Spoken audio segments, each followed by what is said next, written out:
Friends, welcome to my YouTube channel. आज हम start करने वाले हैं हमारा केमिस्ट्री का फर्स्ट चैप्टर जिसका नाम है मैटर इन अवर सराउंडिंग। पहले तो मैटर होता क्या है, पहले इस लाइन का मतलब समझिए। मैटर इन अवर सराउंडिंग मतलब हमारे और पास के पदार्थ। मैटर मैटर क्या होता है? मैटर की एक बेसिक डेफिनेशन होती है, the anything that occupy space and has some mass is known as matter. उसको हम मैटर कहते हैं। जिस किसी का भी थोड़ा बहुत मास है और जो भी स्पेस ऑक्यूपाई करती है, जो कोई भी चीज, तो वो क्या होगी? मैटर। तो इस वीडियो में हम डिस्कस करेंगे टॉपिक्स। हमें क्या कौन कौन से टॉपिक्स कवर करने हैं इस चैप्टर में। तो पहले हम करेंगे इंट्रोडक्शन। पहले हम इंट्रोडक्शन पार्ट पढ़ेंगे चैप्टर का, और फिर हम पढ़ेंगे physical nature of matter. Matter का फिजिकल नेचर क्या होता है, मैटर कैसा दिखता है। और फिर हम स्टडी करेंगे डिफ्यूजन के बारे में। डिफ्यूजन होता है intermixing of particles of one matter to another matter, उसको हम कहते हैं डिफ्यूजन। फिर हम डिस्कस करेंगे characteristics of particles of matter. Characteristics क्या होते हैं पार्टिकल्स के, मैटर के पार्टिकल्स के कैरेक्टरिस्टिक्स क्या होते हैं। Particles of matter have space between them, उनके बीच में स्पेस होता है। इसके ऊपर हम पूरा एक टॉपिक पढ़ेंगे ये। और particles of matter attract each other because of force of attraction, वो कैसे अट्रैक्ट करते हैं ये भी हम पूरी तरह से पढ़ेंगे। उनके बीच में जो फोर्स ऑफ अट्रैक्शन होता है उनको भी हम बहुत अच्छी तरह डिस्कस करेंगे। और फिर हम पढ़ेंगे स्टेट्स ऑफ मैटर। मैटर की कितनी स्टेट्स होती हैं? मैटर की 3 स्टेट्स होती हैं, सॉलिड, लिक्विड एंड गैसियस। तो पहले हम डिस्कस करेंगे सॉलिड स्टेट, फिर लिक्विड और फिर गैसियस। फिर हम डिस्कस करेंगे changes of state of matter.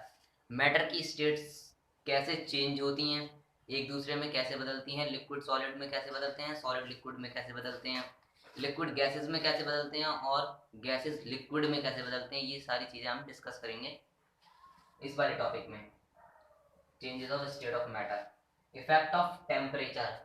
अब टेम्परेचर के इफेक्ट से, टेम्परेचर के क्या इफेक्ट हो सकते हैं अगर हम मैटर को टेम्परेचर प्रोवाइड करें, टेम्परेचर दें, उसको हीट एनर्जी दें, then what will be the effect of that temperature. तो उसके 3 इफेक्ट होते हैं, लेटेंट हीट, और लेटेंट हीट ऑफ फ्यूजन, और लेटेंट हीट ऑफ वेपराइजेशन। इन तीनों को हम एक एक करके डिस्कस करेंगे। Effect of change of pressure.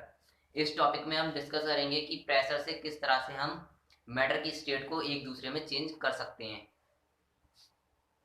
Effect of change of pressure, pressure से कैसे चेंजेस होते हैं मैटर में, वो सारी चीज़ हम इसमें डिस्कस करेंगे। फिर हम डिस्कस करेंगे इवेपोरेशन। इवेपोरेशन क्या प्रोसेस होती है, इवेपोरेशन की प्रोसेस हम इसमें डिस्कस करेंगे। Factors affecting the rate of evaporation, जो फैक्टर्स अफेक्ट करते हैं इवेपोरेशन को, वो सारा कुछ हम डिस्कस करेंगे। Evaporation causes cooling. इवेपोरेशन से क्या होता है? कूलिंग होती है, वो हम इसमें डिस्कस करेंगे। तो ये सारे टॉपिक्स हम जो है डिस्कस करने वाले हैं इस चैप्टर में। एक एक करके हम डिस्कस करते हैं। पहले हम स्टार्ट करेंगे अपना इंट्रोडक्शन से। पहले हम पढ़ेंगे अपने चैप्टर का इंट्रोडक्शन, फिर उसके बाद हम स्टार्ट करते हैं अपना बेसिक थ्योरी पार्ट अपने चैप्टर का। इस वीडियो के लिए बस इतना ही। Thank you for watching. और अगर आप हमारे चैनल पर नए हैं तो हमारे चैनल को सब्सक्राइब कीजिए, और हमारी इस वीडियो को ज़्यादा से ज़्यादा लोगों को शेयर कीजिए, और बेल आइकन को प्रेस करके उस पर ऑल के निशान पर क्लिक करना बिल्कुल मत भूलिएगा। Thank you for watching. Hello friends, welcome back. इस वीडियो में हम स्टडी करेंगे physical nature of matter. Matter physically कैसा दिखता है नेचर में। तो matter is made up of particles. Matter जो है वो स्मॉल पार्टिकल्स का बना हुआ होता है। Matter is made up of particles. All matter constitute of very small particles are called atoms. और जिन पार्टिकल्स का मैटर बना हुआ होता है उन पार्टिकल्स को हम क्या कहते हैं? एटम्स। एटम्स एंड मॉलिक्यूल्स हमारा ये 3rd चैप्टर है। इस 3rd चैप्टर में हम इसको और गहराई से स्टडी करेंगे, एटम्स को। तो अभी बस आपको ये याद रखना है कि मैटर जो है वो बहुत छोटे छोटे पार्टिकल्स का बना हुआ होता है, और इन पार्टिकल्स को हम एटम्स कहते हैं। These particles of matter are too small so they cannot be seen by our naked eyes or simple microscope. ये जो पार्टिकल्स होते हैं जिनका मैटर बना हुआ होता है, these are very small, ये बहुत छोटे होते हैं, इनको नेक्ड आई से नहीं देखा जा सकता और सिंपल माइक्रोस्कोप से भी ये नहीं दिखते हैं। ये एक बहुत मतलब एडवांस माइक्रोस्कोप की मदद से हम इनको देख सकते हैं, सिंपल माइक्रोस्कोप से ये नहीं देखेंगे। Particles of matter are continuously moving as they possess kinetic energy. अब ये kinetic energy क्या है? The movement of particles, as we all know that, कि जो particles होते हैं matter के वो continuously move करते रहते हैं। ये जो particles होते हैं matter के continuously movement इनका होता रहता है, और इसके कारण ये kinetic energy possess करते हैं। ये जो मूवमेंट है पार्टिकल्स का, इसको हम क्या कहते हैं? काइनेटिक एनर्जी कहते हैं। पार्टिकल्स की काइनेटिक एनर्जी के कारण ये मूवमेंट कर पाते हैं। With the increase of temperature, अगर हम टेम्परेचर को इंक्रीज कर दें तो काइनेटिक एनर्जी भी इंक्रीज हो जाती है। अब काइनेटिक एनर्जी इंक्रीज होगी तो क्या होगा? काइनेटिक एनर्जी का मतलब क्या है? Movement of the particles. अगर काइनेटिक एनर्जी इंक्रीज हो रही है, that means the movement of particle will also increase. क्या है? अगर टेम्परेचर में इंक्रीज होगा then kinetic energy will increase. Temperature मतलब अगर हम किसी चीज को ज्यादा हीट एनर्जी प्रोवाइड कर रहे हैं, देन व्हाट विल हैपन? जैसे कि आप एग्जांपल ले लीजिए, अगर एक आपके पास है आइस क्यूब मतलब जमा हुआ आइस क्यूब। अब जमा हुआ आइस क्यूब है आपके पास, आपने उसको बॉयल होने रखा। अब आपने उसको बॉयल होने रखा, वो आप थोड़ी देर बाद देखेंगे तो वो जो है पिघल जाएगा। अब पिघल जाएगा, अब उस टाइम जब वो क्यूब जो था सॉलिड स्टेट में था, मतलब अपनी आइस की स्टेट में था, तब उसके पार्टिकल्स जो थे वो बहुत टाइटली पैक्ड थे, तो ज़्यादा मूवमेंट नहीं हो पा रहा था उनके पार्टिकल्स का। अब जब आपने उसको हीट प्रोवाइड करा, उसके काइनेटिक एनर्जी बढ़ी और उसके पार्टिकल्स बहुत जोर जोर से हिलने लगे। अब जब उसके पार्टिकल्स हिलेंगे तो क्या होगा? उसके पार्टिकल्स के गैप, उसके पार्टिकल्स के बीच का गैप बढ़ेगा। अगर उनके पार्टिकल्स के बीच का गैप बढ़ेगा, दैट मीन्स वो अपनी स्टेट चेंज करेगा, तो फिर वो थोड़ी देर बाद अपनी लिक्विड स्टेट में आ जाएगा। तो इस वीडियो में हमने पढ़ा physical nature of matter. Physical nature of matter में हमने पढ़ा कि मैटर की जो फिजिकल मैटर कैसा दिखता है, फिजिकली मैटर कैसा दिखता है नेचर में। तो इस वीडियो के लिए बस इतना ही। मिलते हैं नेक्स्ट वीडियो में एक नेक्स्ट टॉपिक के साथ, जो कि है डिफ्यूजन। डिफ्यूजन के साथ हम स्टार्ट करेंगे अपना अपना एक नया टॉपिक नेक्स्ट वीडियो से। तो मिलते हैं नेक्स्ट वीडियो में। Thank you for watching. Hello friends, welcome back. और इस वीडियो में हम डिस्कस करने वाले हैं अपना एक नया टॉपिक जिसका नाम है डिफ्यूज़न। पिछली वीडियोस में हमने डिस्कस करा फिजिकल नेचर ऑफ मैटर, और उससे भी पहले हमने डिस्कस करा था इंट्रोडक्शन और टॉपिक्स जो कि हमें कवर करने हैं। अब इस वीडियो में हम डिस्कस करेंगे डिफ्यूज़न के बारे में, डिफ्यूज़न क्या होता है, और ब्राउनी मोशन के बारे में। तो ब्राउनी मोशन क्या होता है? अभी पहले ब्राउनी मोशन पढ़ते हैं। Brownian motion, the zigzag or random path traveled by the particle of matter is called Brownian motion. जो zigzag path कवर किया जाता है किसी भी पार्टिकल्स के द्वारा, किसी भी पार्टिकल के द्वारा जो zigzag path कवर किया जा रहा है। हमने पहले पढ़ा कि जो पार्टिकल्स होते हैं मैटर के, वो लगातार कंटिन्यूसली मूवमेंट करते रहते हैं। अब अगर वो मूवमेंट कर रहे हैं तो वो कहीं ना कहीं तो जा रहे होंगे, और कहीं ना कहीं जा रहे होंगे तो कोई ना कोई मोशन हो रहा होगा उनके अंदर। तो अगर जिगजैग और या फिर रैंडम पाथ, मतलब कोई सा भी पाथ कवर किया जाता है किसी भी पार्टिकल के द्वारा, तो वो होता है brownie motion.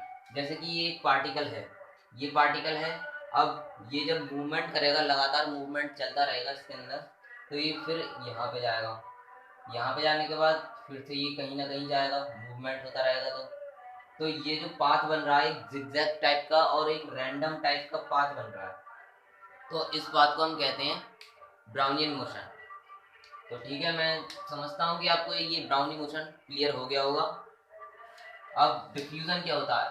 Diffusion intermixing of particles of two different matters on their own is called diffusion. मतलब ये है कि जो पार्टिकल्स होते हैं मैटर के, किसी भी मैटर के, तो अगर वो दोनों मिक्स हो रहे हैं, मतलब एक मैटर और कोई सा है, एक मैटर और कोई सा है, उन दोनों के पार्टिकल्स अगर मिक्स हो रहे हैं, then that process will be diffusion. उस प्रोसेस को हम क्या कहेंगे? Diffusion. The rate of diffusion increase on increasing temperature of the diffusing substance. जो डिफ्यूजन का जो रेट है वो इंक्रीज हो रहा है अगर हम उस मैटर को टेम्परेचर प्रोवाइड कर रहे हैं, डिफ्यूजिंग मैटर को, डिफ्यूजिंग सब्सटेंस को अगर हम हीट एनर्जी प्रोवाइड कर रहे हैं, तो उसके जो रेट ऑफ डिफ्यूजन है वो इंक्रीज हो रहा है। ऐसा क्यों हो रहा है भाई?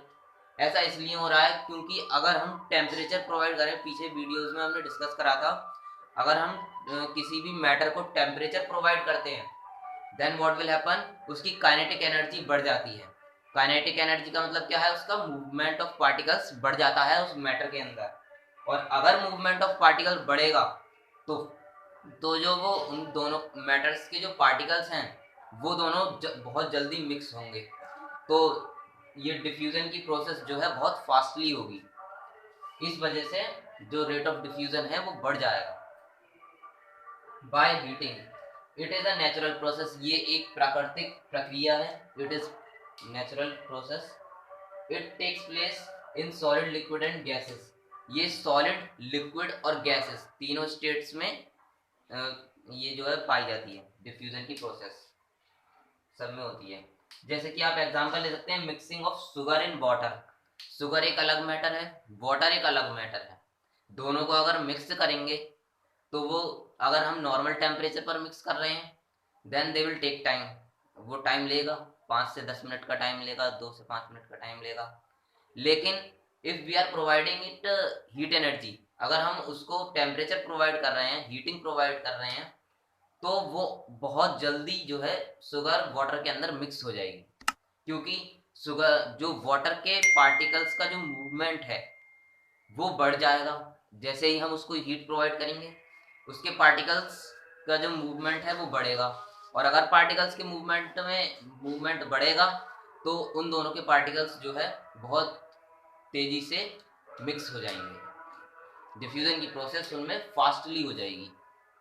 तो इस वीडियो में हमने डिस्कस करा कि डिफ्यूजन क्या होता है और ब्राउनियन मोशन क्या होता है। ब्राउनियन मोशन जो है जिगजैग वे होता है, जिसमें कि जो पार्टिकल है वो ट्रैवल करता है अपना रास्ता रास्ता तय करता है एक पार्टिकल। जैसे जैसे मूवमेंट होता है वैसे वैसे पार्टिकल जो है अपना पाथ ट्रैवल करता है।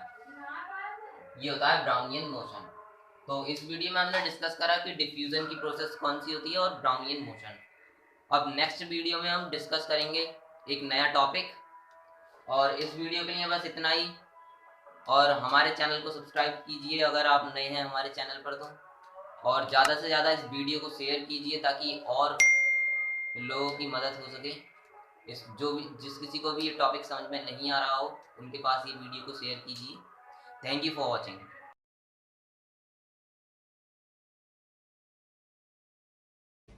Hello friends, welcome back.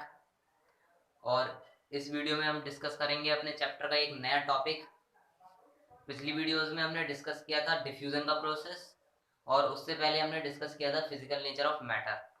अब इस वीडियो में हम एक नया टॉपिक स्टार्ट करने वाले हैं जिसका नाम है characteristic of particles of matter. Particles, matter के पार्टिकल्स के कैरेक्टरिस्टिक्स क्या होते हैं, इसके अंदर भी हम 3 टॉपिक डिस्कस करेंगे। पहला टॉपिक है हमारा particles of matter have space between them. जो पार्टिकल्स हैं मैटर के, उनके बीच में स्पेस होता है। The particles of matter have space between them. Gases can be compressed a lot because of a space between their particles. अच्छा, एक बात बताइए, गैसेस को हम इतना ज़्यादा कंप्रेस क्यों कर सकते हैं? गैसेस को हम इतना ज़्यादा कंप्रेस क्यों कर सकते हैं? कंप्रेस का मतलब होता है उस पर सबसे ज़्यादा दबाव कैसे डाल सकते हैं, क्यों उस पर गैसेस पर अगर हम गैसेस को अगर हम बहुत ज़्यादा कंप्रेस करें तो सर तो वो हम कैसे कर पाते हैं? वो इसलिए कर पाते हैं क्योंकि गैसेस के पार्टिकल्स के बीच में स्पेस बहुत ज़्यादा होता है। गैसेस के पार्टिकल्स के बीच में स्पेस ज़्यादा होने के कारण क्या होता है कि हम उनको ज़्यादा दबा सकते हैं। तो वो जो पार्टिकल्स जो है वो एक दूसरे के क्लोज आ जाएंगे और ज़्यादा। तो इस वजह से हम गैसेस को सबसे ज़्यादा कंप्रेस कर सकते हैं। तो ये प्रूव करता है कि गैसेस के जो पार्टिकल्स होते हैं उनके बीच में स्पेस होता है। That's why we can compress them a lot. अब इसको एक तरीके से और प्रूफ किया गया है। When sugar is dissolved in water, the particles of sugar disappear in water. जो शुगर है, जब हम चीनी को पानी में मिलाते हैं तो वो कुछ टाइम बाद अगर हम उसको घोलते रहें थोड़ी बहुत देर तक तो वो उसके अंदर से गायब हो जाती है, मतलब वाटर में मिक्स हो जाती है। तो ऐसा क्यों होता है?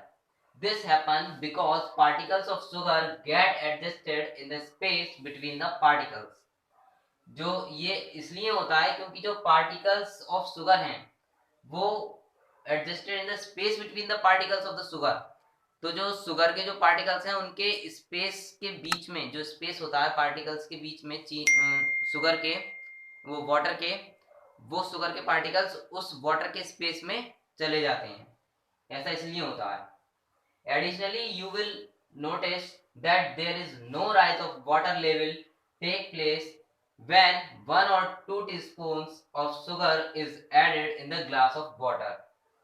अब क्या होता है, एक चीज और हम नोटिस करते हैं इसमें कि उसमें जो है there is no rise of water level, और जब वो चीनी घुल जाती है तो उसके वाटर के लेवल में कोई भी राइज नहीं होता है, मतलब वाटर थोड़ा बहुत ऊपर भी नहीं आता है। When 1 or 2 teaspoons of sugar is added in the glass of water, जब हम उसमें 2 या 1 चम्मच चीनी उसमें जब घोल देते हैं उसके बाद भी कोई भी हमें राइज दिखाई नहीं देता है इन the water level. This is because sugar particles get adjusted in the space between the particle of water and no rise in the water level comes in result. ये इसलिए होता है क्योंकि जो शुगर के जो पार्टिकल्स हैं वो वाटर के पार्टिकल्स के बीच में जो स्पेस होता है उसमें चले जाते हैं। जितना ज़्यादा हम उसको घोलते रहेंगे वो उसके अंदर चले जाएंगे, जो भी स्पेस होगा वो फिल हो जाएगा, शुगर उसके अंदर भर जाएगी।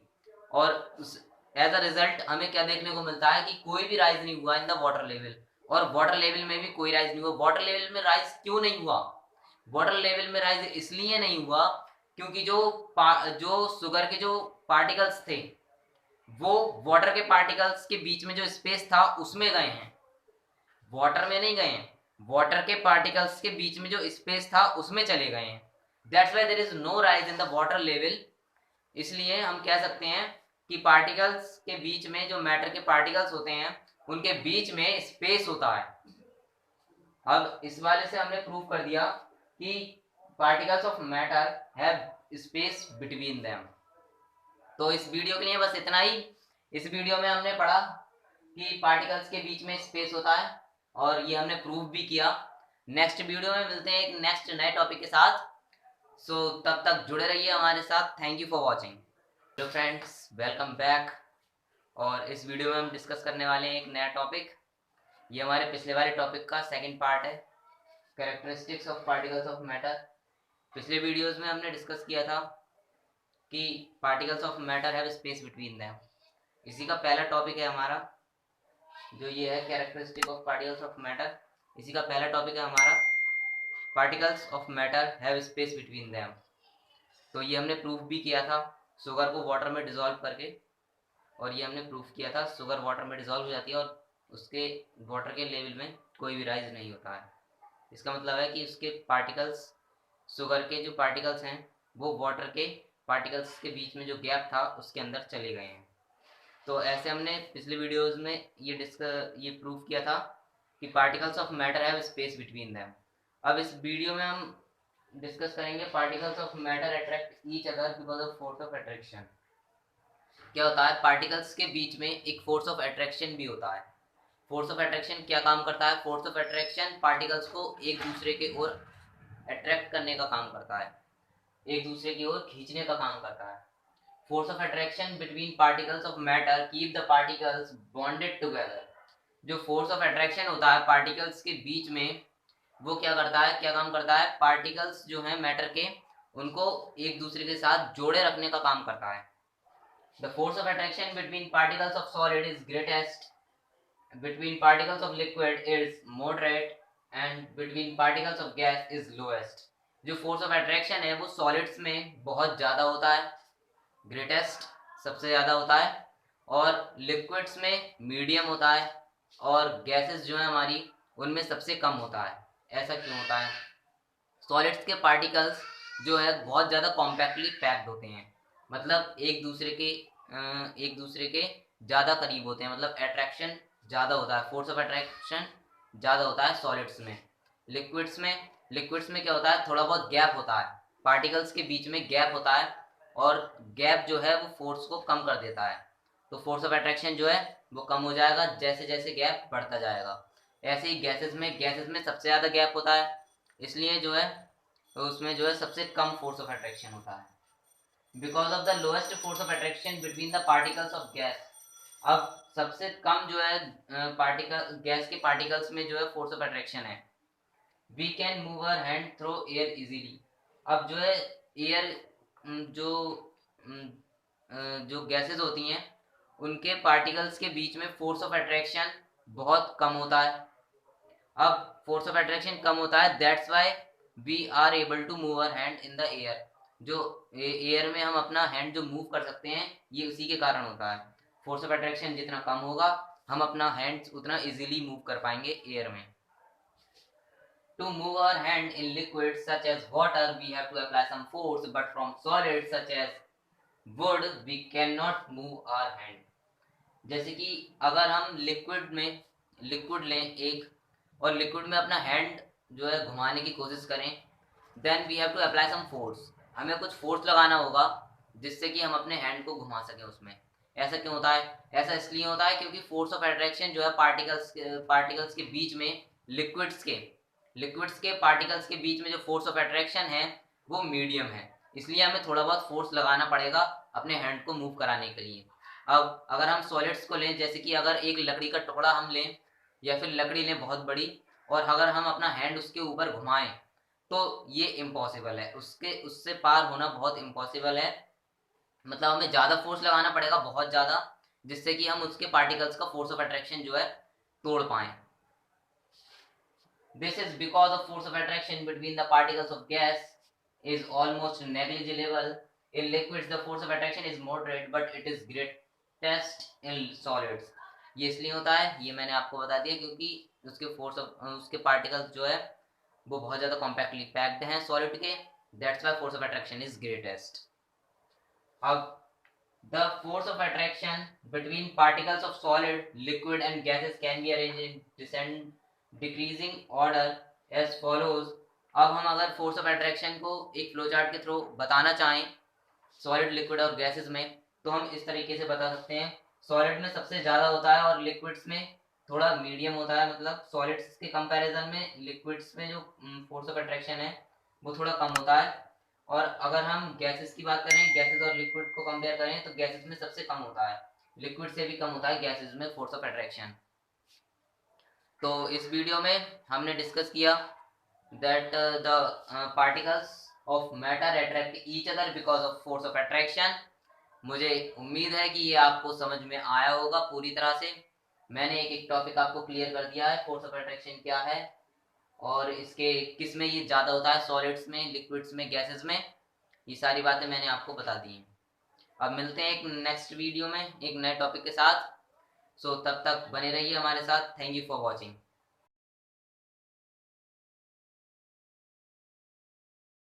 Hello friends, welcome back. और आज हम स्टार्ट करने वाले हैं अपना एक नया टॉपिक, चैप्टर फर्स्ट का। केमिस्ट्री का चैप्टर फर्स्ट हमारा जो चल रहा था उसका अब हम एक नया टॉपिक कवर करेंगे इस वीडियो में, जिसका नाम है स्टेट्स ऑफ मैटर। पिछले वीडियो में हमने डिस्कस किया था कि particles of matter have space between them और particles of matter attract each other with the force of attraction. तो ये दोनों हमने डिस्कस किए थे। हमने देखा था कि पार्टिकल्स के बीच में स्पेस होता है और पार्टिकल्स एक दूसरे को अट्रैक्ट करते हैं मैटर के। अब इस वीडियो में हम स्टेट की बात करेंगे। मैटर की 3 स्टेट्स होती हैं, सॉलिड, लिक्विड और गैसेस। अब एक एक करके तीनों स्टेट्स को हम बिल्कुल क्लियरली कवर करने वाले हैं। पहली स्टेट है हमारी सॉलिड।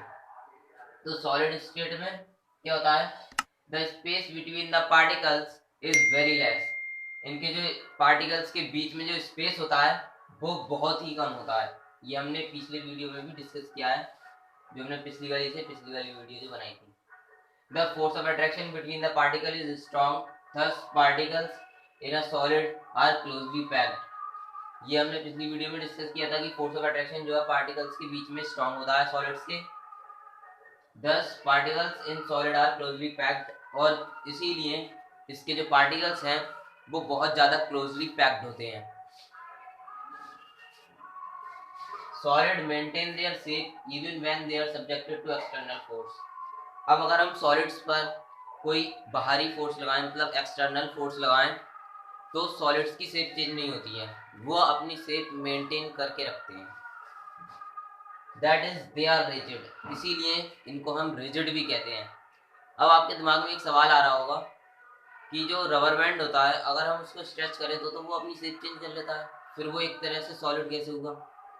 तो वो सॉलिड है क्योंकि जब हम उसको स्टिच करते हैं तब उस पर एक्सटर्नल फोर्स लगाते हैं और एक्सटर्नल फोर्स जो है उसकी शेप में परिवर्तन करता है। बट आप इफ़ यू विल अगर आपने वो फोर्स जो है अपना लगाना बंद कर दिया, then it will regain it shape, वो अपनी शेप दोबारा से ले लेता है। तो एक तरह से क्या हो गया, अगर आप उस पर ज़्यादा फोर्स लगाओगे तो वो टूट जाएगा, बट उसकी शेप को आप चेंज नहीं कर सकते। जब तक आप उस पर फोर्स लगाओगे तब तक के लिए वो चेंज हो जाएगी, बट जैसे ही आप अपने फोर्स लगाना बंद कर दोगे then what will happen, it will regain it shape. और एक एग्जांपल और, आपने सॉल्ट और शुगर को कंटेनर्स में रखा हुआ देखा होगा। अब आप सोच रहे होंगे कि अगर हम शुगर को और सॉल्ट को किसी को भी अगर किसी भी कंटेनर में रख दे, किसी भी शेप के कंटेनर में, तो वो उसी की शेप ले लेता है। तो मैं बता दूं आपको कि जो शुगर और सॉल्ट का जो एक क्रिस्टल होता है, क्रिस्टल, तो हम उस पर फोकस करते हैं। क्रिस्टल जो है वो एक तरह से मैटर है, वो एक तरह से सॉलिड है, that's why they are solid. और अब हम पढ़ते हैं next, solids can not be compressed. Solids को हम कंप्रेस नहीं कर सकते। क्यों नहीं कर सकते? क्योंकि इसके जो पार्टिकल्स हैं वो बहुत ज़्यादा टाइटली पैक्ड हैं और इसके पार्टिकल्स के बीच में गैप बहुत कम है और वो एक दूसरे को अट्रैक्ट करते हैं बहुत ही ज़्यादा स्ट्रॉन्ग फोर्स से। That's why we can not compress solids. अब एक सवाल और आ रहा होगा आपके दिमाग में कि जो रुई होती है जो हम यूज़ करते हैं अपने घरों में, तो वो तो कंप्रेस हो जाती है, तो फिर वो एक तरह से सॉलिड कैसे हुई? तो जो रुई है उसके बीच उसमें कुछ माइनर गैप्स होते हैं, बीच में माइनर वो होते हैं होल्स, उसमें जो है एयर ट्रैप हो जाती है। एयर ट्रैप हो जाती है, जब हम उसको दबाते हैं देन वो जो एयर है वो उसके अंदर से बाहर आ जाती है और जब वो बाहर आ जाती है तो वो पिचक जाता है। That's why it can be compress, but it is not, it is a solid, वो एक तरह से सॉलिड ही रहेगा। The kinetic energy of the particle is very less and so solids have an ordinary arrangement of particles। जो kinetic energy है particles की वो बहुत ही ज़्यादा कम होती है, so solids have an ordinary arrangement of the particle. तो जो उसके पार्टिकल्स हैं वो एक अरेंजमेंट में, मतलब एक अरेंजमेंट में रहते हैं। काइनेटिक एनर्जी क्या होता है हमने ये डिस्कस किया था, the movement of the particles, the continuous movement of the particles of the matter is so we can say that they possess kinetic energy. If the particles of matter are continuously moving, then we can say that they possess kinetic energy। ये जो है एक तरह से movement of particles को ही दिखाता है कि पार्टिकल्स के अंदर मूवमेंट भी दिखता है। Therefore solids have a fixed shape and volume। इसी कारण से उनका एक फिक्स्ड शेप होता है, एक फिक्स्ड वॉल्यूम होता है, क्योंकि इनके पार्टिकल्स मूव नहीं करते हैं तो ये एक फिक्स्ड शेप में रहता है और एक फिक्स्ड इसका वॉल्यूम होता है। तो इस वीडियो में हमने डिस्कस किया कि सॉलिड्स स्टेट क्या होती है, इसके कैरेक्टरिस्टिक्स, और ये याद रखने हैं क्योंकि इसमें जो है डिफरेंस पूछा जाता है कई बार एग्जाम्स में कि सॉलिड और लिक्विड और गैसेस के बीच में डिफरेंस लिखिए, then it should be in your mind. तो सॉलिड स्टेट को हमने इस वीडियो में डिस्कस किया। मैं समझता हूँ कि आपको ये बिल्कुल क्लियरली समझ में आया होगा। अब मिलते हैं नेक्स्ट वीडियो में एक नए टॉपिक के साथ। तो तब तक बने रहिए हमारे साथ, और अगर आप हमारे चैनल पर नए हैं तो हमारे चैनल को सब्सक्राइब कीजिए। Thanks for watching. Hello friends, welcome back. और इस वीडियो में हम डिस्कस करने वाले हैं एक नया टॉपिक अपने चैप्टर का। हम अपना चैप्टर 1 केमिस्ट्री का पढ़ रहे थे। इसका हम अब एक नया टॉपिक डिस्कस करने वाले हैं जिसका नाम है लिक्विड स्टेट। पिछले वीडियोस में हमने डिस्कस किया कि स्टेट्स ऑफ मैटर कितनी होती हैं। तो 3 स्टेट्स ऑफ मैटर होती हैं, solid, liquid and gases. Solid state के बारे में हमने पिछली वीडियो में पढ़ लिया है। अब इस वीडियो में हम डिस्कस करेंगे लिक्विड स्टेट के बारे में। लिक्विड स्टेट होती क्या है? The space between the particles is slightly more as compared to solid, but still very less as compared to gases. The particles of liquid can slip and slide over each other. जो इसके particles के बीच में जो space होता है, अगर हम solid से इसको कंपेयर करें तो इसके पार्टिकल्स के बीच में थोड़ा ज़्यादा स्पेस होता है अगर हम सॉलिड से कंपेयर करें। लेकिन अगर हम गैसेस से इसको कंपेयर करेंगे तो इसके स्पेस ऑफ पार्टिकल जो है, स्पेस बिटवीन द पार्टिकल जो है वो बहुत कम है गैसेस के कंपैरिजन में। जो इसके जो पार्टिकल्स हैं वो स्लिप और स्लाइड हो सकते हैं एक दूसरे के ऊपर। The force of attraction between the particles is strong enough to hold the particles together.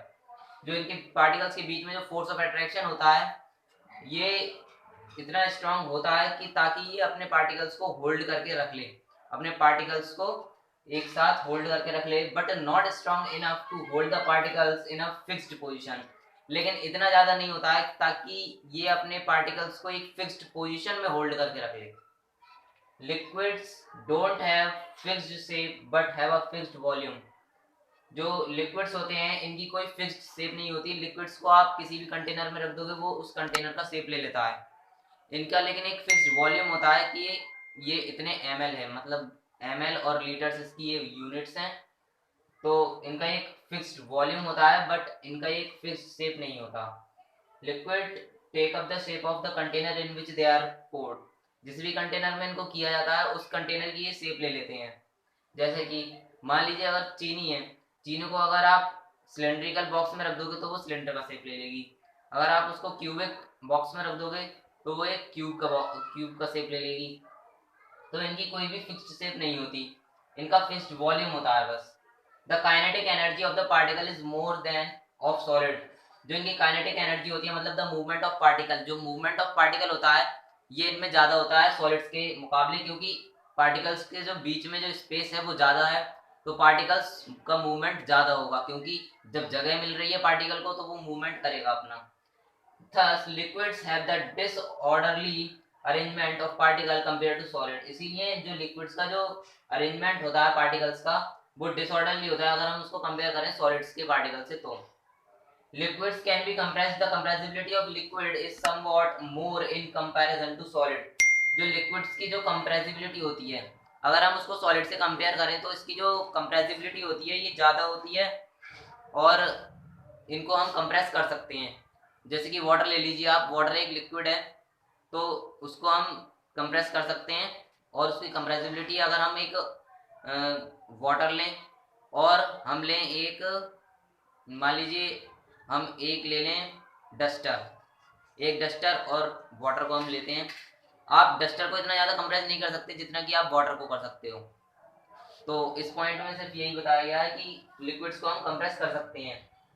तो इस वीडियो में बस इतना ही। इस वीडियो में हमने पढ़ा कि लिक्विड स्टेट क्या होती है, इसके पार्टिकल्स के बीच में स्पेस अगर हम सॉलिड से कंपेयर करें तो इसके पार्टिकल्स के बीच में जो स्पेस होता है वो थोड़ा ज़्यादा होता है, लेकिन अगर गैसेस से कंपेयर करें तो वो कम होता है।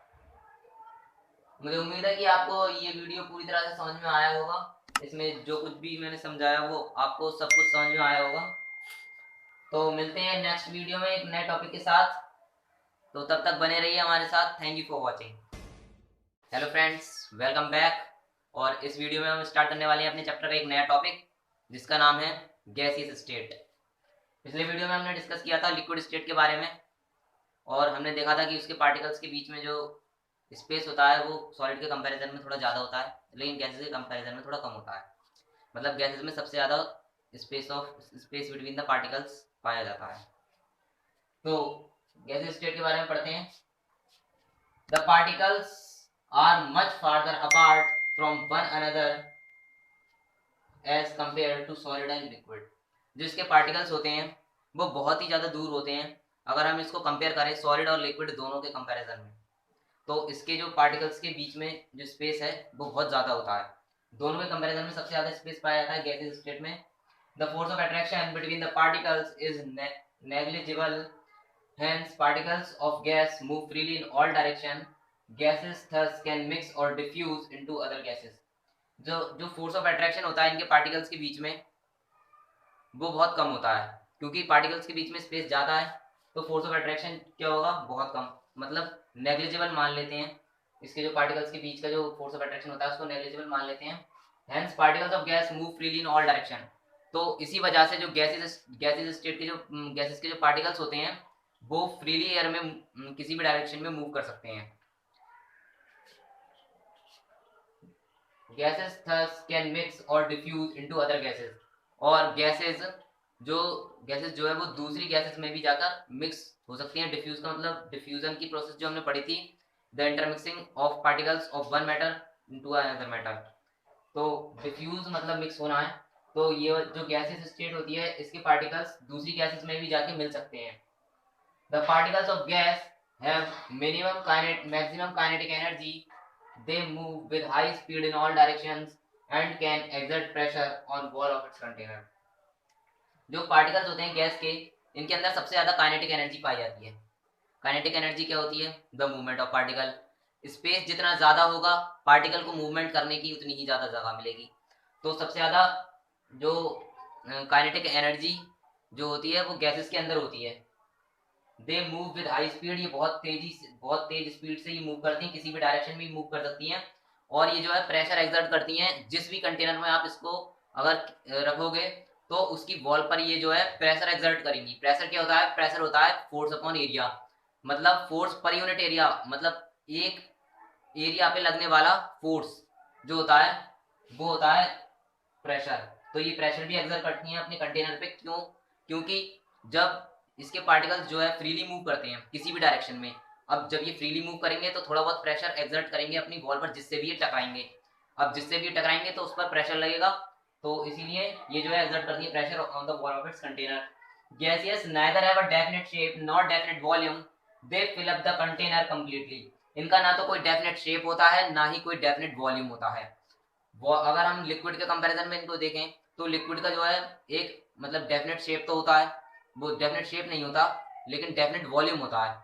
और सॉलिड के कंपैरिजन में देखें तो सॉलिड जो है सॉलिड का तो डेफिनेट वॉल्यूम भी होता है और डेफिनेट एक शेप भी होता है, लेकिन इसका कोई भी दोनों चीजों में से कोई सी भी एक चीज नहीं होती इसके पास। Gases neither have a definite shape nor a definite volume, they fill up the container completely. ये कंटेनर को पूरी तरह से फिल कर लेते हैं। इनके पार्टिकल्स के बीच में जो स्पेस है वो ज्यादा है, तो पार्टिकल्स इधर उधर मूव करेंगे तो कंप्लीटली फिल कर लेते हैं अपने कंटेनर को, जिस भी कंटेनर में हम इनको रखते हैं। Gases can be compressed easily। Example, the LPG cylinder used at home and the CNG cylinders used in vehicles। जो ये जो गैसेस होती हैं इनको हम कंप्रेस कर सकते हैं। गैसेस को इजीली हम कंप्रेस कर सकते हैं। आपको पता होगा जो एलपीजी का जो सिलेंडर आता है हमारे घरों में यूज किया जाता है, उसके अंदर भी हम जो है इनको कंप्रेस करके भरा जाता है। कंप्रेस करके भरने के बाद इसी वजह से तो उस सिलेंडर के अंदर इतनी सारी गैस भर पाती है, क्योंकि उसके अंदर जो है कंप्रेस किया जाता है गैस को। और इसी तरह से एलपीजी सिलेंडर, इसी तरह से सीएनजी सिलेंडर्स जो कि व्हीकल्स में यूज किए जाते हैं, सीएनजी सिलेंडर्स, उनके अंदर भी हम जो है कंप्रेस कर करके गैस को भरते हैं। तो इस वीडियो में हमने डिस्कस किया कि गैसेस स्टेट क्या होती है। अब मिलते हैं एक नेक्स्ट वीडियो में एक नए टॉपिक के साथ। तब तक बने रहिए हमारे साथ। Thank you for watching. Hello friends, welcome back.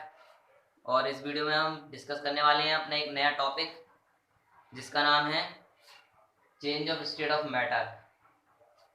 इससे इससे पहली वाली वीडियो में हमने डिस्कस किया था कि गैसेस स्टेट क्या होती है, गैसेस स्टेट के बारे में डिस्कस किया था। अब इस वीडियो में हम डिस्कस करेंगे change of state of matter, कि मैटर अपनी स्टेट को चेंज कैसे करता है। मैटर अपनी स्टेट को चेंज कर सकता है। पहले तो मैं ये आपको ये बता दूं कि मैटर अपनी स्टेट को चेंज कर सकता है। अगर सॉलिड है कोई, वो लिक्विड में जा सकता है, और वो कोई लिक्विड है वो गैसेस में जा सकता है, और गैसियस जो है वो लिक्विड में आ सकता है, और लिक्विड कोई भी सॉलिड में आ सकता है। तो मैटर जो है अपनी मैटर स्टेट अपनी चेंज कर सकता है। The phenomenon of changing from one state of matter to another and then back to the original state is called the interconversion of the state of matter.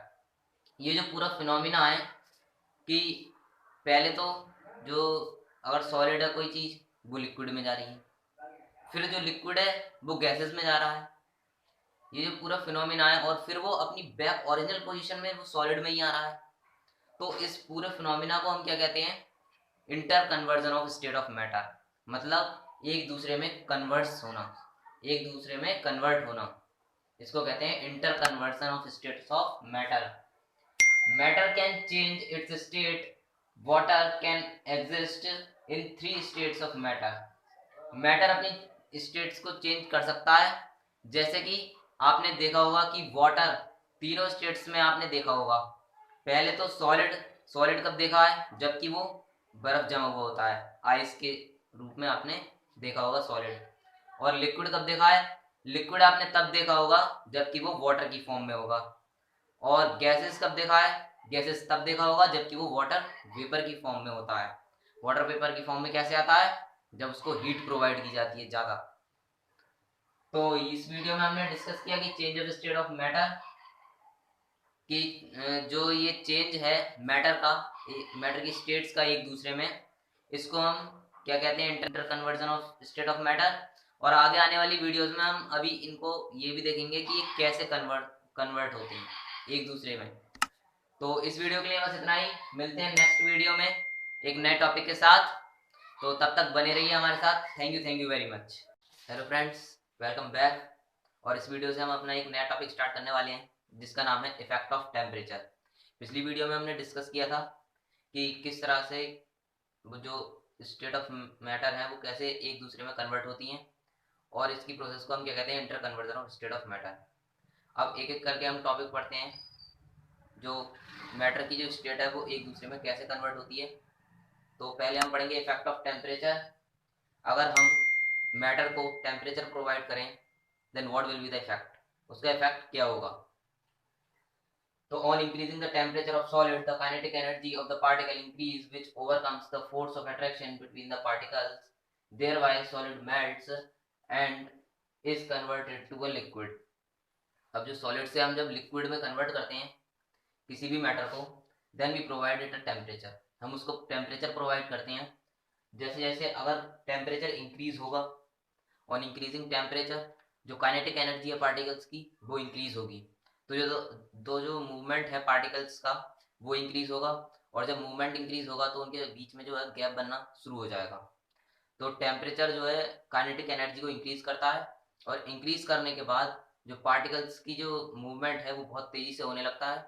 Then क्या होता है? उनके बीच का gap बढ़ने लगता है, और जैसे जैसे गैप बढ़ता जाता है, then a solid converted into a liquid. तो जो एक सॉलिड है वो लिक्विड में कन्वर्ट हो जाता है। The temperature at which a solid melts to become a liquid at atmospheric pressure is called its melting point। अब जिस पॉइंट पर वो मेल्ट हुआ है, जिस पॉइंट पर एक सब्सटेंस जो है मैटर जो भी मेल्ट हुआ है, उस पॉइंट को हम क्या कहते हैं? Melting point. उस पॉइंट को हम क्या कहते हैं? Melting point. देखिए मैं एक एग्जांपल से आपको समझाता हूँ। जैसे कि अब हम ले लेते हैं, जैसे कि आइस है। अगर हम आइस को देखें तो ये एक पॉइंट पे सॉलिड बनी हुई रहती है। मान लीजिए इस पॉइंट पर जो है ये सॉलिड है। अब जब इसको हम हीट एनर्जी प्रोवाइड करेंगे, टेम्परेचर प्रोवाइड करेंगे, तो जो है एक पॉइंट पे आके ये जो है मेल्ट हो जाएगा, मेल्ट हो जाएगा और लिक्विड बन जाएगा। लिक्विड जब बना, मान लीजिए हमने इसको हीट एनर्जी प्रोवाइड करी। अब हीट एनर्जी जो प्रोवाइड करी हमने, पहले तो था ये माइनस 20 डिग्री सेल्सियस पे सॉलिड था, मान लीजिए ये -20 डिग्री सेल्सियस पे सॉलिड है, और अब हम जब इसको हीट एनर्जी प्रोवाइड कर रहे हैं तो 0 डिग्री सेल्सियस पे आके ये लिक्विड बन जाता है। जब ये लिक्विड बन गया 0 डिग्री सेल्सियस पे, तो ये क्या हो जाएगा, इसका मेल्टिंग पॉइंट। तो आगे यही है, the melting point of ice is 273.16 kelvin. The process of melting, that is change of solid state into liquid state, is known as fusion. अब जब ये मेल्ट हो गया तो इसका जो है 0 डिग्री सेल्सियस होता है, आइस का जो मेल्टिंग पॉइंट होता है वो 0 डिग्री सेल्सियस होता है, और अगर हम इसको केल्विन में कन्वर्ट करें तो ये 217.16 केल्विन होता है। अब जो ये पूरी प्रोसेस है, जो सॉलिड को जब हमने लिक्विड में चेंज करा, इस पूरी प्रोसेस को हम क्या कहते हैं, इस पूरी प्रोसेस को हम कहते हैं फ्यूजन। अब इसी के अंदर एक टॉपिक है लेटेंट हीट। लेटेंट हीट क्या होती है, the hidden heat which breaks the force of attraction between the particles is known as latent heat. जो लेटेंट हीट होती है ये छिपी हुई हीट होती है, जो कि पार्टिकल्स के बीच में जो फोर्स ऑफ अट्रैक्शन होता है उसको ब्रेक करती है। जैसे कि हमने जब ये सॉलिड पढ़ा था, तो सॉलिड में जब आइस था तो उसके पार्टिकल्स का जो फोर्स ऑफ अट्रैक्शन था वो ज्यादा था।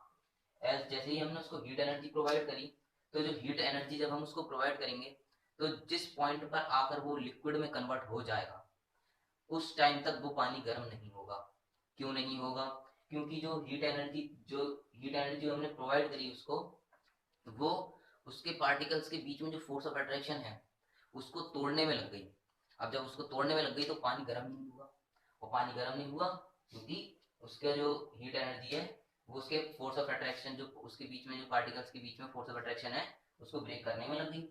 उस हीट को हम क्या कहते हैं, लेटेंट हीट। जो छिपी हुई हीट होती है एक सॉलिड से, जब हम एक लिक्विड में कन्वर्ट करते हैं किसी भी मैटर को, देन एक हीट एनर्जी जो हम प्रोवाइड करते हैं, तो एक पॉइंट पर जब तक वो लिक्विड में कन्वर्ट होता है उस पॉइंट तक वो गर्म नहीं होगा, और उस हीट को हम क्या कहते हैं, latent heat. Since the heat energy is hidden in the bulk of the matter, it is called latent heat. और लेटेंट का मतलब होता है छिपी हुई, लेटेंट का मतलब होता है छिपी हुई, और हीट का मतलब होता है टेम्परेचर प्रोवाइड करना। तो जो छिपा हुआ जो हीट एनर्जी है उसको हम क्या कहते हैं, लेटेंट हीट, जो कि मैटर के अंदर छिपी हुई है। तो इस वीडियो में हमने डिस्कस किया कि इफेक्ट ऑफ टेम्परेचर और लेटेंट हीट के बारे में। अब नेक्स्ट वीडियो में स्टार्ट करते हैं एक नया टॉपिक। तो मुझे उम्मीद है कि आपको इस वीडियो में सारे टॉपिक क्लियर होंगे, और नेक्स्ट वीडियो से हम स्टार्ट करेंगे अपना एक नया टॉपिक। सो तब तक बने रहिए हमारे साथ। Thank you for watching. Hello friends, welcome back. और इस वीडियो से हम स्टार्ट करने वाले हैं एक नया टॉपिक जिसका नाम है लेटेंट हीट ऑफ फ्यूजन। ये पिछले वाले वीडियो में जो हमने टॉपिक डिस्कस किया था इफेक्ट ऑफ टेम्परेचर, उसी का सेकंड टॉपिक है ये लेटेंट हीट ऑफ फ्यूजन। तो लेटेंट हीट ऑफ फ्यूजन को हम स्टार्ट करेंगे फ्यूजन से। इस टॉपिक को अगर हम फ्यूजन से स्टार्ट करें पढ़ना, तो इसका मतलब क्या निकलता है, फ्यूजन का मतलब हमने पढ़ा था पिछले वीडियो में कि जब सॉलिड लिक्विड में चेंज होता है उस प्रोसेस को हम क्या कहते हैं, फ्यूजन। और लेटेंट हीट क्या पढ़ा था, जो छिपी हुई हीट होती है, जो कि हम प्रोवाइड करते हैं एक मैटर को सॉलिड से लिक्विड स्टेट में चेंज होने के लिए। तो क्या हो गया इसका टोटली मतलब ये हो गया कि जो छिपी हुई हीट है एक सॉलिड को लिक्विड में कन्वर्ट करने के लिए, उसको हम कहेंगे latent heat of fusion. Latent heat energy required to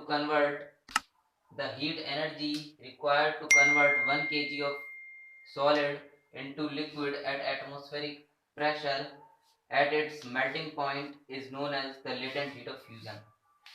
जो हीट एनर्जी जो कि रिक्वायर्ड की जाती है 1 किलोग्राम सॉलिड को लिक्विड में कन्वर्ट करने के लिए, 1 किलोग्राम सॉलिड को जब हम लिक्विड में कन्वर्ट करते हैं एटमॉस्फेरिक प्रेशर पर एट इट्स मेल्टिंग पॉइंट, और उसके मेल्टिंग पॉइंट पर जब वो मेल्ट होता है, is known as the latent heat of fusion.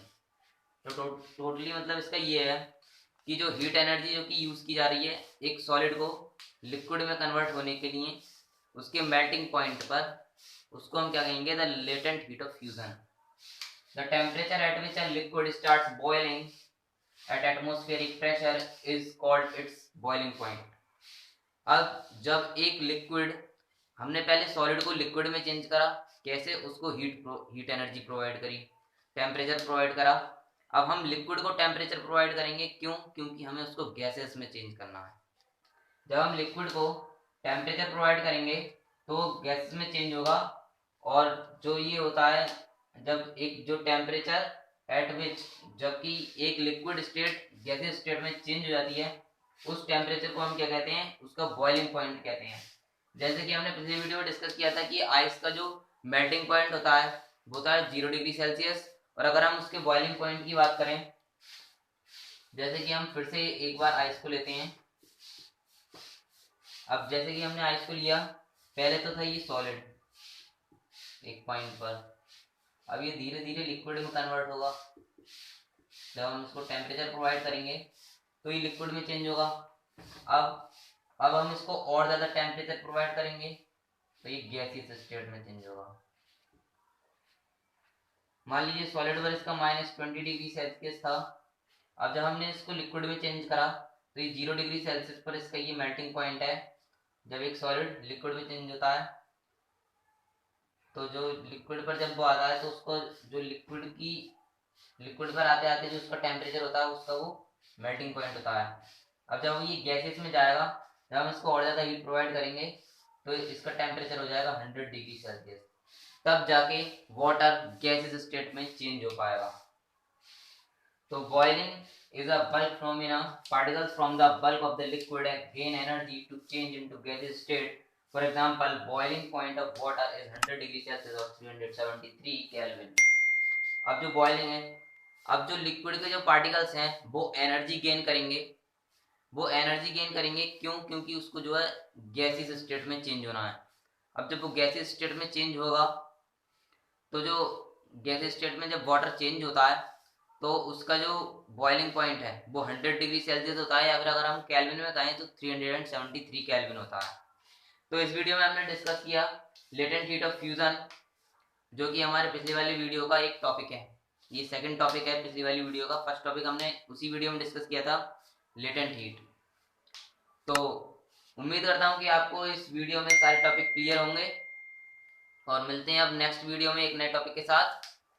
तो तब तक बने रहिए हमारे साथ। Thank you for watching. Hello friends, welcome back. और इस वीडियो में हम स्टार्ट करने वाले हैं अपना एक नया टॉपिक। ये हमारे पिछले वाले टॉपिक का ही एक पार्ट है।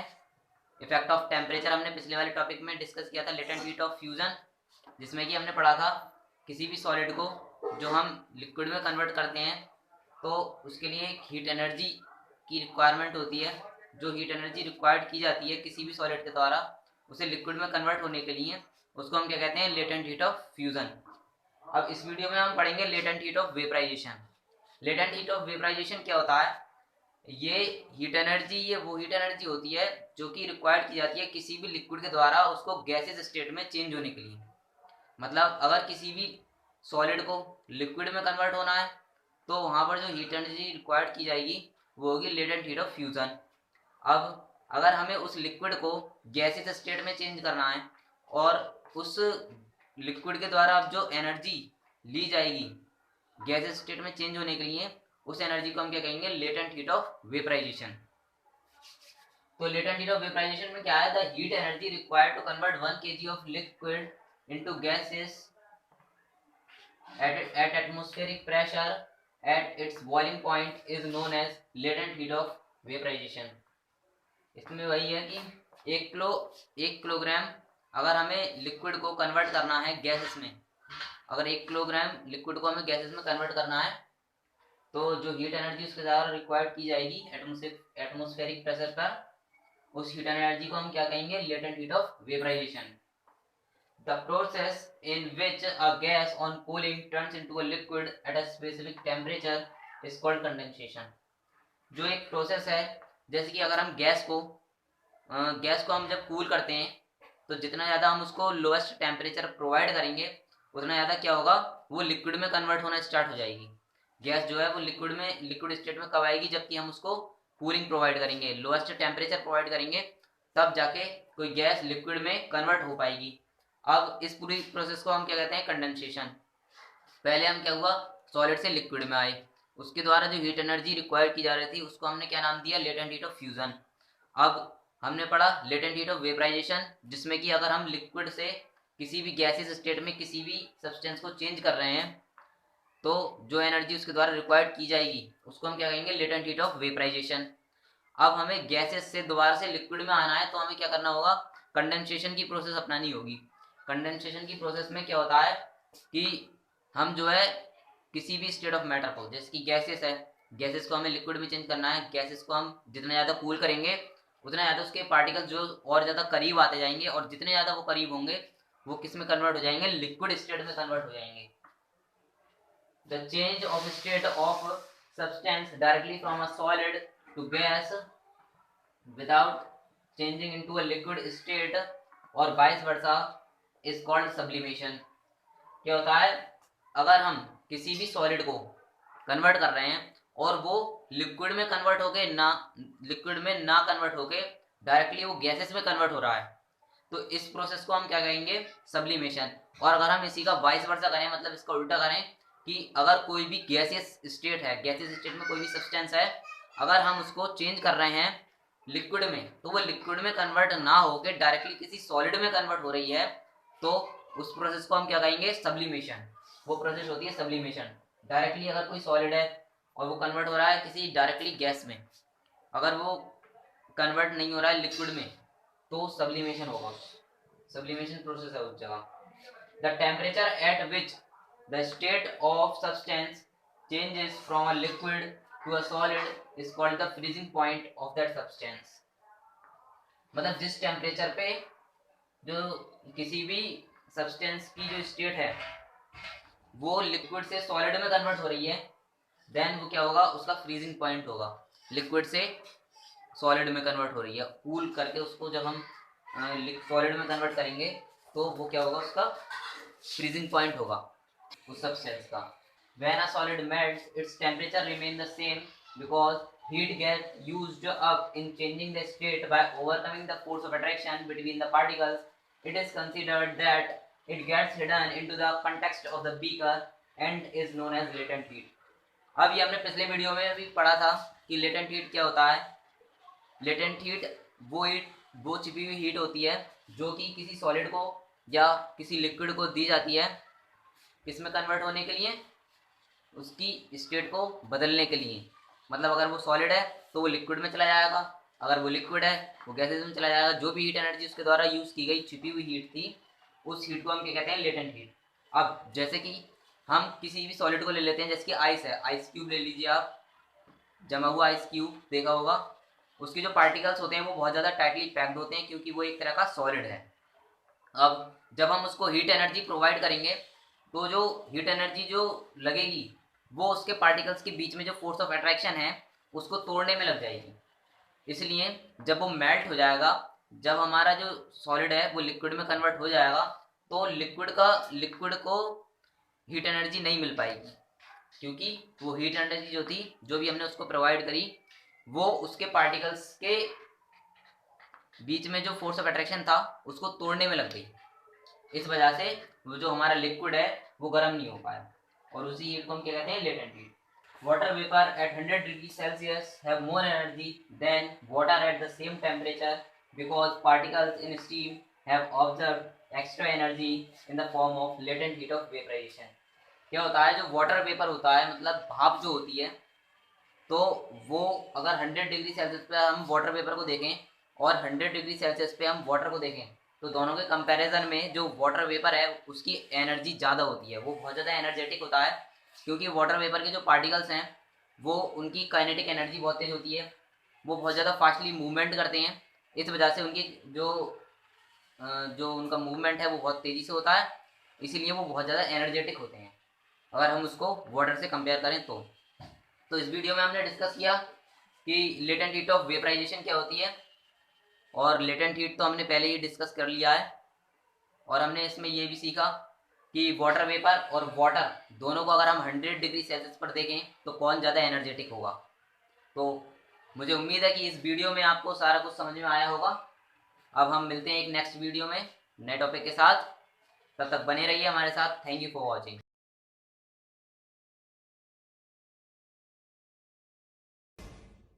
Hello friends, welcome back. इस वीडियो से हम अपना एक नया टॉपिक स्टार्ट करने वाले हैं जिसका नाम है effect of change of pressure. पिछले वीडियोस में हमने डिस्कस किया कि लेटेंट हीट ऑफ वेपराइजेशन क्या होता है, हमने टेम्परेचर के इफेक्ट देखे, इफेक्ट ऑफ टेम्परेचर क्या कितने होते हैं।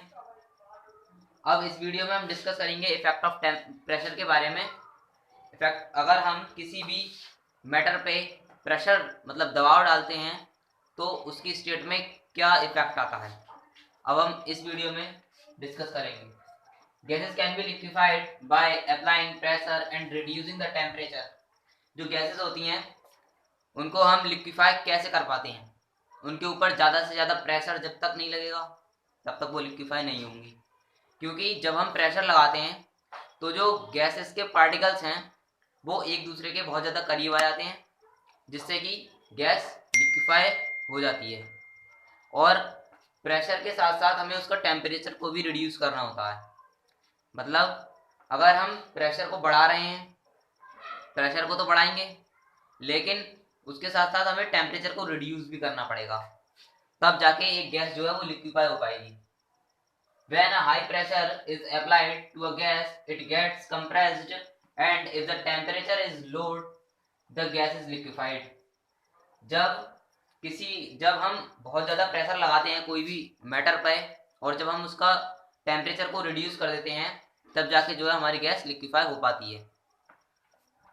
Solid CO2 gets converted directly to gaseous state on decreasing of pressure without coming into liquid state। जो solid CO2 है, CO2 एक तरह की गैस है, कार्बन डाइऑक्साइड। अब कार्बन डाइऑक्साइड को जब हम जितना ज़्यादा उसका टेम्परेचर रिड्यूस करेंगे वो किस में कन्वर्ट हो जाएगी, सॉलिड CO2 में, मतलब वो अपनी सॉलिड फॉर्म में आ जाएगी। तो सॉलिड फॉर्म में जो जब CO2 आ जाती है तो जितना ज़्यादा हम उसका प्रेशर को रिड्यूस करेंगे, मतलब जितना ज़्यादा हम प्रेशर को कम करेंगे उतना ज़्यादा क्या होगा, वो अपनी गैसेस स्टेट में कन्वर्ट होने लगेगी। तो कई बार एग्जाम्स में क्वेश्चन पूछा जाता है कि जो CO2 है वो उसको हम ड्राई आइस क्यों कहते हैं, इसको हम ड्राई आइस भी कहते हैं। तो क्वेश्चन ये पूछा जाता है कि सॉलिड CO2 को हम ड्राई आइस क्यों कहते हैं। तो इसी वजह से कहते हैं क्योंकि डायरेक्टली जो है गैसेस स्टेट में कन्वर्ट हो जाती है जैसे ही हम इसका प्रेशर को डिक्रीज करते हैं, और ये लिक्विड स्टेट में आए बिना ही गैसेस में कन्वर्ट हो जाती है। This is the reason that solid CO2 is also known as dry ice. तो इसी वजह से जो ये सॉलिड CO2 है इसको हम ड्राई आइस भी कहते हैं।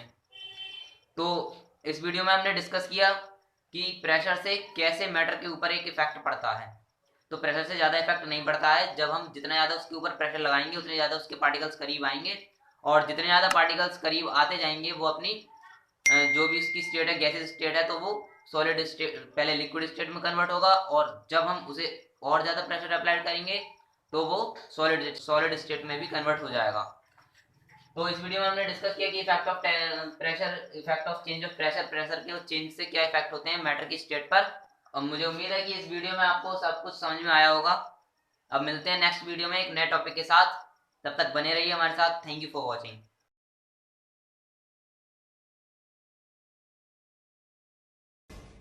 Hello friends, welcome back. और इस वीडियो से हम स्टार्ट करने वाले हैं अपने केमिस्ट्री के फर्स्ट चैप्टर का एक नया टॉपिक। पिछले वीडियो तक हमने डिस्कस कर लिया है कि effect of temperature, effect of pressure matter पर कैसे इफेक्ट करते हैं। ये दोनों चीज़ें, टेम्परेचर और प्रेशर, ये सारी चीज़ें हमने पिछले वीडियोस में डिस्कस कर ली हैं। अब हमारा एक नया टॉपिक आता है जो कि है इवेपोरेशन। इस चैप्टर का सबसे मोस्ट इंपॉर्टेंट टॉपिक है इवेपोरेशन। तो इवेपोरेशन की प्रोसेस के बारे में डिस्कस करते हैं। The process of conversion of a solid from the liquid state to the gas state at any temperature। जो ये इवेपोरेशन की जो प्रोसेस होती है इसमें क्या होता है, कोई भी सब्सटेंस अगर अपनी लिक्विड स्टेट से गैसेस स्टेट में कन्वर्ट हो रहा है, जैसे कि वाटर है, अगर वो वाटर को हम बॉयल कर रहे हैं और वो किस में कन्वर्ट हो रहा है, वाटर वेपर में। अब जो इसकी वाटर वेपर की जो प्रोसेस है इसको हम क्या कहेंगे, इवेपोरेशन। लेकिन ये जो प्रोसेस होती है ये किसी भी टेम्परेचर पर हो सकती है। मतलब अगर आप इसको कोई भी बर्तन में आप मतलब अपने किसी भी बीकर में ले लीजिए, वाटर रख दीजिए अपनी छत पर सन के, जब कड़ी धूप हो रही हो तब। अब आप देखेंगे कि शाम तक जब आप आएंगे तो आप देखेंगे कि उसमें से वाटर थोड़ा कम हो गया है। वो कैसे कम हुआ, वो इवेपोरेशन की प्रोसेस की वजह से कम हो गया। क्योंकि जो इवेपोरेशन की जो प्रोसेस है ये किसी भी टेम्परेचर पर हो सकती है, लेकिन जब उस सब्सटेंस का बॉइलिंग पॉइंट आ जाएगा उस वक्त तक ये प्रोसेस चलती है। जब उसका बॉइलिंग पॉइंट आ जाता है तो हम क्या कहते हैं, जैसे कि वाटर है, अब वाटर को हम जितना ज़्यादा बॉयल करते रहेंगे उतना ज़्यादा बॉयल होता रहेगा, लेकिन उसका एक पर्टिकुलर बॉइलिंग पॉइंट होता है। बॉइलिंग पॉइंट कितना होता है? 100 डिग्री सेल्सियस। 100 डिग्री सेल्सियस पर आकर वाटर क्या होगा, वो बॉयल होना स्टार्ट हो जाएगा। लेकिन अगर हम इवेपोरेशन की प्रोसेस से इसको रिलेट करें तो क्या कहेंगे, हम ये कहेंगे कि जो वाटर है वो अपनी लिक्विड स्टेट से गैसियस स्टेट में कन्वर्ट हो गया है किसी भी टेम्परेचर पर। अब हम एक पर्टिकुलर टेम्परेचर नहीं बताएंगे, जैसे कि हमने बॉइलिंग पॉइंट में बताया था कि 100 डिग्री सेल्सियस पर ये जो है वाटर बॉयल होगा, लेकिन इवेपोरेशन की प्रोसेस किसी भी टेम्परेचर पर हो सकती है, तो इसकी कोई भी पर्टिकुलर टेम्परेचर नहीं होता है। तो इसमें बॉइलिंग पॉइंट और इवेपोरेशन इन दोनों में सिर्फ एक ही डिफरेंस है, वो है कि जो इवेपोरेशन की जो प्रोसेस है वो किसी भी टेम्परेचर पर हो सकती है, लेकिन जो बॉइलिंग पॉइंट होता है वो एक पर्टिकुलर टेम्परेचर होता है किसी भी सब्सटेंस का। तो ये एक सरफेस फिनोमेना है, ये सरफेस पर ऑब्जर्व किया जाता है। Factors affecting the rate of evaporation. अब जो फैक्टर्स हैं जो कि इवेपोरेशन को अफेक्ट करते हैं, ये ऐसे कौन कौन से फैक्टर हैं जो कि इवेपोरेशन को अफेक्ट करते हैं? तो पहला फैक्टर जो आता है हमारा वो होता है सरफेस एरिया। जितना ज़्यादा हम सरफेस एरिया बढ़ाएंगे उतना ज़्यादा क्या होगा, हमारा जो इवेपोरेशन की प्रोसेस है वो फास्ट होगी। वो कैसे होगी? अब मान लीजिए एक एग्जांपल से मैं आपको समझाता हूँ कि आपके घर में आप स्कूल जा रहे हैं। अब आप स्कूल जा रहे हैं और स्कूल के लिए आप लेट हो रहे हैं। आपने क्या करा, आपकी मम्मी ने जो है दूध गर्म करके दे दिया, दूध गर्म हो गया, वो बहुत गर्म दूध है, आपसे पिया नहीं जाएगा। अब आप क्या करोगे कि एक बड़ा सा बर्तन लोगे और उसमें क्या करोगे, उस दूध को कर दोगे। ऐसा करने से क्या होगा, वो दूध जो है वो बहुत जल्दी ठंडा हो जाएगा। वो क्यों हुआ इतना जल्दी ठंडा कैसे हुआ इतनी जल्दी? तो वो इसीलिए हुआ क्योंकि जब उसका सरफेस एरिया बढ़ गया तो क्या हुआ, इवेपोरेशन जो उसकी वेपर था वो बहुत जल्दी जल्दी बाहर निकलने लगा, जिसकी वजह से जो है और पास का एरिया जो है वो कूल हो गया, और कूल होने के कारण हमारा जो दूध है वो ठंडा हो गया। तो पहला फैक्टर जो है वो है सरफेस एरिया। सरफेस एरिया में जितना ज़्यादा हम इंक्रीज करेंगे उतना ज़्यादा क्या होगा, हमारा टेम्परेचर, हमारा जो वो सॉरी इवेपोरेशन की जो प्रोसेस है वो बढ़ती जाएगी। दूसरा फैक्टर है हमारा वो है टेम्परेचर। अब टेम्परेचर को तो आप कभी भी ऑब्जर्व कर सकते हैं, जितना ज़्यादा हम टेम्परेचर प्रोवाइड करेंगे उतना ज़्यादा क्या होगा, वे इवेपोरेशन की प्रोसेस फास्ट होगी। इवेपोरेशन की प्रोसेस को हम वेपराइजेशन भी कह देते हैं। तो ये इवेपोरेशन और वेपराइजेशन एक ही चीज़ है। तो जो है हमारा जो वाटर है वो बहुत जल्दी वेपर में चेंज हो जाएगा अगर हम उसका टेम्परेचर इंक्रीज कर दें तो दूसरा फैक्टर है हमारे टेम्परेचर, पहला फैक्टर था हमारा सरफेस एरिया। अब जो तीसरा फैक्टर है वो है ह्यूमिडिटी। ह्यूमिडिटी क्या होता है, जो वाटर मॉलिक्यूल्स जो एयर में प्रेजेंट होते हैं, जितना हम ह्यूमिडिटी को डिक्रीज करेंगे, जितना ज़्यादा हम ह्यूमिडिटी को कम करेंगे, मतलब जो एयर में जो मॉलिक्यूल्स हैं वाटर के जितना कम होंगे उतना ज़्यादा इवेपोरेशन की प्रोसेस जो होगी वो फास्ट होगी। अब जो चौथा फैक्टर आता है हमारा वो है इंक्रीज इन विंड स्पीड। जितनी ज़्यादा विंड स्पीड उतना ज़्यादा इवेपोरेशन। कैसे? जितनी ज़्यादा हम विंड स्पीड, जैसे कि मान लीजिए हॉट विंड आ रही है किधर से, गर्म हवा चल रही है, और आपने अपने कपड़े सूखने रख दिए, और एक जगह आपने अपने घर के अंदर कपड़े सूखने रख दिए। अब कौन से कपड़े जल्दी सूखेंगे? तो कपड़े वो जल्दी सूखेंगे जो कि गर्म हवा में रखे हुए हैं। अब जो गर्म हवा में रखे हुए हैं वो क्यों जल्दी सूख रहे हैं? क्योंकि उनके अंदर इवेपोरेशन की प्रोसेस फास्ट हो रही है। जो वाटर वेपर है वो बहुत जल्दी कन्वर्ट हो रहा है, क्योंकि वहां पर जो है उन्हें टेम्परेचर मिल रहा है, टेम्परेचर प्लस विंड। तो इसी वजह से क्या हुआ, वो हमारे जो विंड स्पीड में जो हॉट ही गर्म हवा में जो हमारे कपड़े रखे थे वो जल्दी सूख गए। तो इस वीडियो में हमने डिस्कस करा कि इवेपोरेशन और इसके फैक्टर्स जो कि इवेपोरेशन को अफेक्ट करते हैं। अब नेक्स्ट वीडियो में मिलते हैं एक नए टॉपिक के साथ। मुझे उम्मीद है कि इस वीडियो में आपको सारा कुछ समझ में आया होगा। तो तब तक बने रहिए हमारे साथ। Thank you for watching.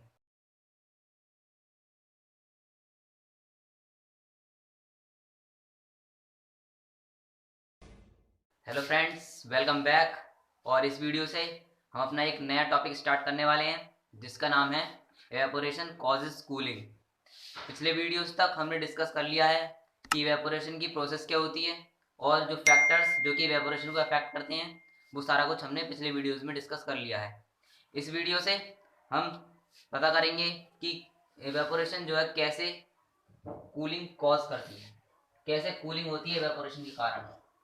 तो जो the particles of liquid absorb energy from the surrounding to regain the energy lost during evaporation. अब क्या होता है, जब इवेपोरेशन की प्रोसेस चलती है किसी भी लिक्विड पर, तो जो उसके पार्टिकल्स हैं उसकी एनर्जी चली जाती है, उसी के साथ साथ इवेपोरेशन के साथ साथ उसकी एनर्जी भी चली जाती है। और जो उसके पार्टिकल्स हैं लिक्विड के, अब उसको एनर्जी चाहिए। अब वो एनर्जी कहाँ से लाए, तो वो कुछ नहीं करता, वो जो उसके और पास का जो लैंड होता है उसी की एनर्जी को वो ले लेता है, वो अपनी एनर्जी गेन करता है जो कि उसने लॉस की थी इवेपोरेशन की प्रोसेस चलने पर। This absorption of energy from the surrounding makes the surrounding cold. तो इसी वजह से जब उसने उसकी लैंड की जो एनर्जी थी वो वाटर ने ले ली। अब जब वाटर ने वो ले ली तो लैंड क्या हो जाएगा, लैंड हो जाएगा कूल। वाटर को अपनी एनर्जी उसको देनी पड़ेगी और जो लैंड है उसको अपनी एनर्जी वाटर को देनी पड़ेगी। तो वाटर कैसा था, वाटर था कोल्ड। अब वाटर था कोल्ड तो उसने जो अपनी कोल्डनेस किसको दे दी, लैंड को, और लैंड ने अपनी हीटनेस किसको दे दी, वाटर को। तो इसकी वजह से तो वाटर को एनर्जी मिली और जो लैंड था वो कोल्ड हो गया। तो इवेपोरेशन से इसी प्रकार से जो है कूलिंग होती है। इवेपोरेशन जो कूलिंग कॉज करता है वो यही कारण है कि उसके जो पार्टिकल्स हैं लिक्विड के, वो उसकी एनर्जी लॉस हो जाती है इवेपोरेशन की प्रोसेस पर। जब उसकी एनर्जी लॉस हो जाती है तो वो अपनी एनर्जी को रीगेन करने के लिए कहीं ना कहीं से तो वो जुगाड़ करेगा, तो वो लैंड से ले लेता है फिर एनर्जी। तो उसकी वजह से जो है लैंड कोल्ड हो जाता है। अब हमारी जो बुक में दे रखा है, literally scientist are talking about 5 states of matter. These are solid, liquids, gases, plasma and the Bose Einstein condensate. अब जो लेटली जो अब साइंटिस्ट ने जो डिस्कवर किए हैं वो 5 स्टेट ऑफ मैटर को डिस्कवर किया है। जो 5 स्टेट्स हैं उनको डिस्कवर किया है।